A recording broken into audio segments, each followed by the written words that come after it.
इसमें वर्णन किया है ब्रकस्वान सुलाग्राही दष्टो यस्तु दुजोत्तम स्नात्वा जपेश गायत्रीम पवित्रम वेदमातर। वर्णन किया गया है कि यदि कुत्ता छू जाए, कुत्ता काट ले, कुत्ता स्पर्श कर ले तो कपड़ों के सहित व्यक्ति को पानी में पूरा डूबकर नहा करके ही शुद्ध हुआ जाता है। ये तो चलते में कुत्ता छू ले तब की बात है। और जो लोग अपना मुंह ही कुत्ते से चटवाते हैं उनके लिए क्या है? कुत्ते को संग सुलाएंगे। एक कुत्ता कल्चर भारी जोर से प्रभावी हो रहा है। गायों की कमी आ रही है, कुत्ते बढ़ रहे हैं। जहां देखो गली में दुनिया भर का कुतरा, जिधर देखो कुतरा। इनकी संख्या बढ़ रही है, गायों की घट रही है। बताते हैं 50-50 हजार रुपए का एक कुतरा आता है। नाम भी रख दिए जाते हैं। अभी हम कहाँ थे, उनके कुत्ते का नाम था चैंपियन। स्वयं भले ही साबुन से न नहाए, स्वयं भले ही चाय के लिए दूध ना हो, लेकिन उसको रोटी मीड करके दूध में ही खिलाएंगे उसको। इसमें वर्णन है कि यदि किसी व्यक्ति को कुत्ते ने काट लिया है तो नाभि में इंजेक्शन लग, और कुत्ते का जहर हल फैलता है। इस ग्रंथ में लिखा है सांप के डसने से आदमी बच जाए। यदि कुत्ते ने दांत मार दिया तो पेट में पिल्ले पैदा हो जाते हैं। महात्मा पाराशर कहते हैं पेट में कुत्ते पैदा हो जाते हैं। ये वर्णन है इसमें लिखा है। यदि कुत्ते ने दांत जमा दिया, कुत्ते ने काट लिया तो पूरे शरीर में जहर फैल जाएगा। और जहर ही नहीं फैलेगा, चाहे स्त्री हो चाहे पुरुष। यदि कुत्ते ने काटा है तो उसके पेट में कुत्ते पैदा हो जाएंगे। ये इतना विषाक्त है, ये इतना विषैला है। क्या करना चाहिए फिर? अब कुत्ते ने काट लिया, अब इंजेक्शन दवाई वगैरह वो तो है ही। इसके अपराध से छूटने के लिए कपड़ा, पूरा शरीर में कपड़े सहित चोटी से लेकर के पैरों तक कपड़ा हो तो कपड़ों सहित नहाएं। और क्या करें? और इसमें बताया गया कि गैया के सींग को धो करके उस व्यक्ति को पिलाइए, जिससे कुत्ते के जहर का असर न बढ़े शरीर में। ये गाय के सींग, एक श्लोक बोले देता हूँ ना तो फिर ज्यादा बढ़िया होगा। बोलिए भक्त वत्सल भगवान की जय हो। श्री हनुमंत बलवंत महाराज की जय हो। जय जय श्री राधे श्री राधे श्याम।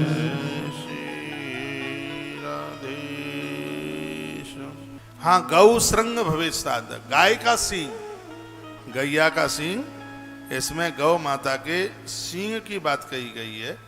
गौ माता के सींग को धो करके, और जिसको स्वान ने काट लिया है, जिसको कुतरे ने काटा है, उसको उस जल को उसको पिलाइए, जिससे उसका असर कम हो जाएगा। कपड़ों के सहित वो स्नान करे तो उसके अपराध का प्रायश्चित हो जाएगा। और गौ माता के सींग को धो करके और उसको पिलाया जाए, जिसको स्वान ने मुंह लगा दिया है, जिसको स्वान ने काट लिया है, तो उससे उसका असर कम हो जाएगा। गौ माता के खुर में से, गौ माता के चरण में से गोरोचन प्रकट होता है। गैया मैया के जो दोनों खुरों के बीच में से गोरोचन प्रकट होता है। कोई भी चीज भोजपत्र के ऊपर गोरोचन से लिख दो, 41 दिन में सिद्ध हो जाएगा मंत्र। गोरोचन का इतना बड़ा प्रभाव है। वो गोरोचन गौ माता के खुर में से ही पैदा होता है और वो कहीं मिलता भी नहीं। और उससे यदि भोजपत्र पर कुछ लिख कर, मंत्र लिख करके, और रोज उसको धूप दे करके उसको सिद्ध किया जाए तो 40 दिन में वो मंत्र सिद्ध हो जाता है। गोरोचन की इतनी बड़ी महिमा है। उसी प्रकार से यह वर्णन किया गया कि जैसे गोरोचन के द्वारा जो भी कुछ लिख दिया जाता है वह अपने आप में बिल्कुल सिद्ध हो जाता है। उसी प्रकार से गौ माता के सिंग का जल, उसका आचमन करने से जहर नहीं चढ़ता, जहर समाप्त हो जाता है। ऐसा ये महात्मा पाराशर वर्णन करते हैं। उन्होंने ऐसा इस ग्रंथ में वर्णित किया गया है। गौ माता का सींग धो करके और उसको पी लिया जावे तो इसके द्वारा विष नहीं चढ़ेगा, जहर नहीं चढ़ेगा। इसमें सबकी बात कही गई है। बंदर काट ले, मूसक काट ले, चूहा काट ले, उसका भी वर्णन किया गया। खरगोश भी दांत जमा देता है, वो है भी अपना दांत जमा दे, वो भी काट ले, तो वर्णन किया गया है। स्वान के द्वारा काटा हुआ मनुष्य गाय के सींग के जल से स्नान करे और उसका आचमन करे। स्पष्ट वर्णन है इसमें। उसे स्नान भी करे और उसे जल का आचमन भी करे, या समुद्र में स्नान करे। कुतरे ने काट लिया है तो सागर का पानी खारा होता है, और समुद्र में स्नान करने से जहर नहीं बढ़ता, शरीर में जहर बढ़ता नहीं है, उससे इसको आरोग्यता मिल जाती है।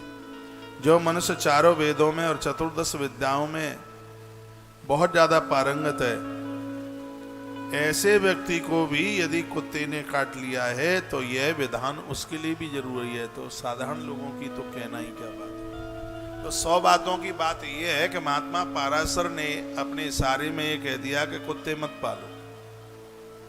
उन्होंने यहाँ पर काफी श्लोक लिखे हुए हैं। कितने श्लोक हैं? श्लोक हैं 23 श्लोकों में उन्होंने विरोध किया। उन्होंने कहा कि ये तुम्हें कष्ट देंगे, ये तुम्हें बहुत दिक्कत में दे देंगे, इसलिए इनको पालने की बिल्कुल जरूरत नहीं है। व्रत पालन करने वाले यदि ब्राह्मण को भी कुत्ता काट लेता है तो इतना अपवित्र हो जाता है वह, उसका जहर बॉडी में छा जाता है, उसको भी 3 दिन उपवास करने की जरूरत होती है। बहुतों को तो हमने देखा पूजा करते समय कुतरिया का पिल्ला गोद में बिठा लेते हैं।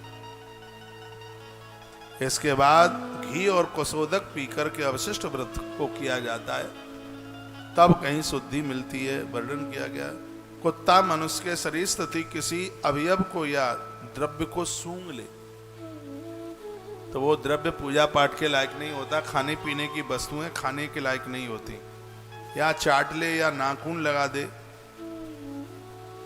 तो इसमें वर्णन किया गया है कि ऐसा व्यक्ति जिसको कुत्ते ने चाट लिया है, तो वर्णन किया गया है कि अग्नि तत्काल जला करके और वह अग्नि के सामने जाकर के बैठ जाए। अग्नि देव के द्वारा जहां श्वान ने उसको चाट लिया है, जहां श्वान ने उसको स्पर्श कर लिया है, उसमें अग्नि के सामने बैठने की बात कही गई।